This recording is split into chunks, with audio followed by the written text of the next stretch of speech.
We want to turn now to Dr. Ben Carson, who is a top Trump advisor and took the nominee to his hometown of Detroit.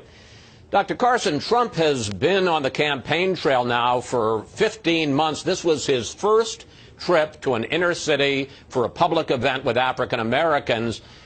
First, what took him so long? And secondly, what do you think his trip accomplished?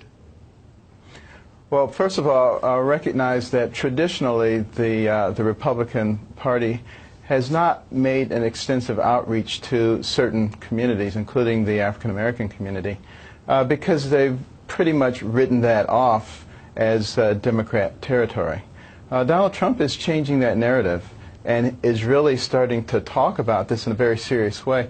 And I've had many discussions with him about it. He becomes very animated during those discussions, and this is a subject about which he cares deeply. And what is going to be accomplished is something that many in the Democrat Party fear, and that is an alternative to, promises that are not kept. And look at the situation that's going on in our inner cities with the school systems.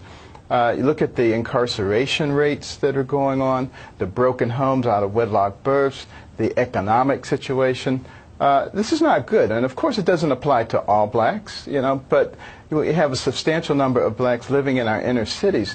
And if our inner cities are weak and are not prospering, how can the entire nation prosper? And that is really the goal. But let me pick up on that, Dr. Carson. Trump laid out what he called a civil rights agenda for our time: education, safe streets, good jobs. I want to talk about the first of those.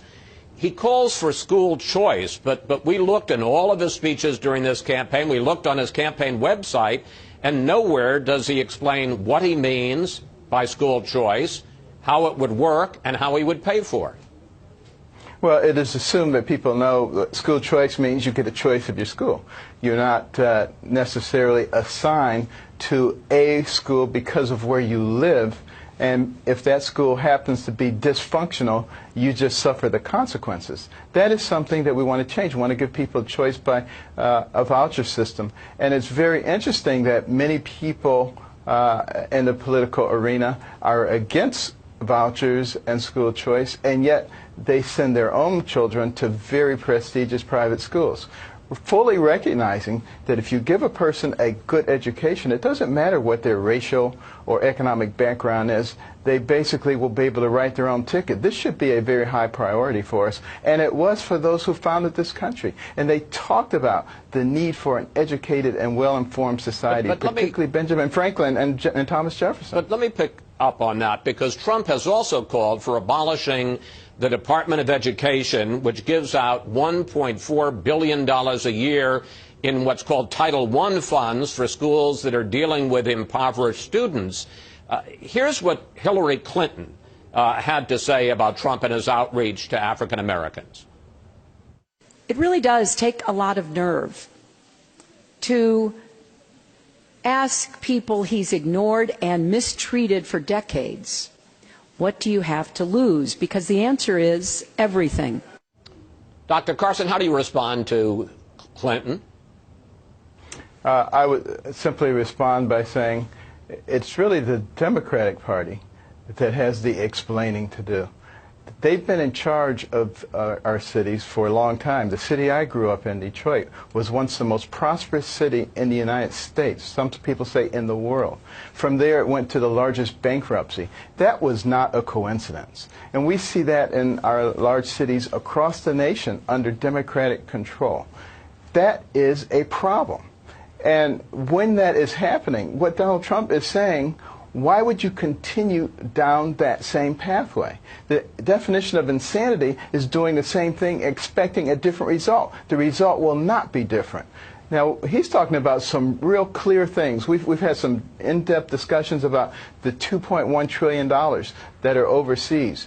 Repatriating that money with no taxes, with the stipulation that 10% of it has to be used in enterprise zones and to create jobs for people who are unemployed, underemployed, or on welfare. You want to talk about a stimulus? That would be the biggest stimulus since FDR's New Deal, and it wouldn't cost the taxpayers one penny, and it also gets corporate America once again involved in their communities, which they used to be before the government took over and made a mess of it.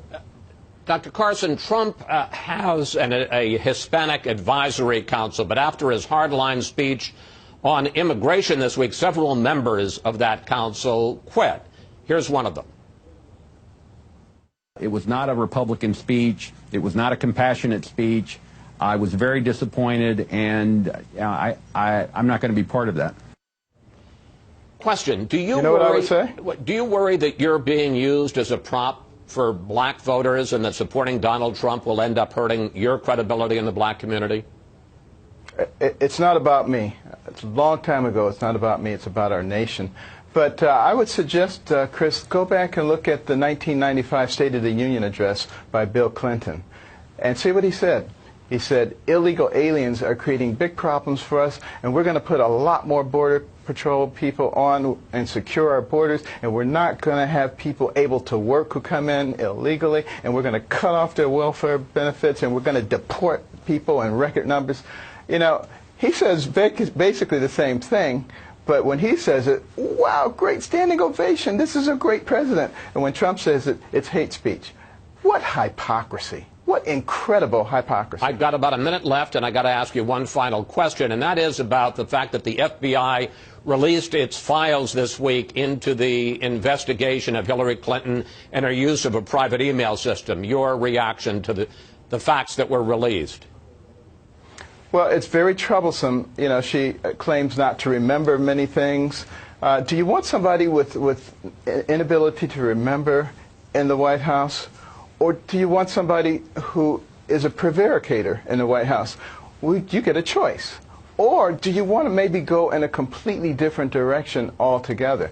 You know, everything is a coincidence. I know it looks bad, but, you know, it's not really that way. And we're really very honest people. And we don't use our office to enrich ourselves. I know it looks that way and everything points in that direction. But believe us, we're wonderful people. I think at some point people begin to see through that. Dr. Carson, we're going to have to leave it there. Thank you. Thanks for your time on this holiday weekend, sir. Thank you.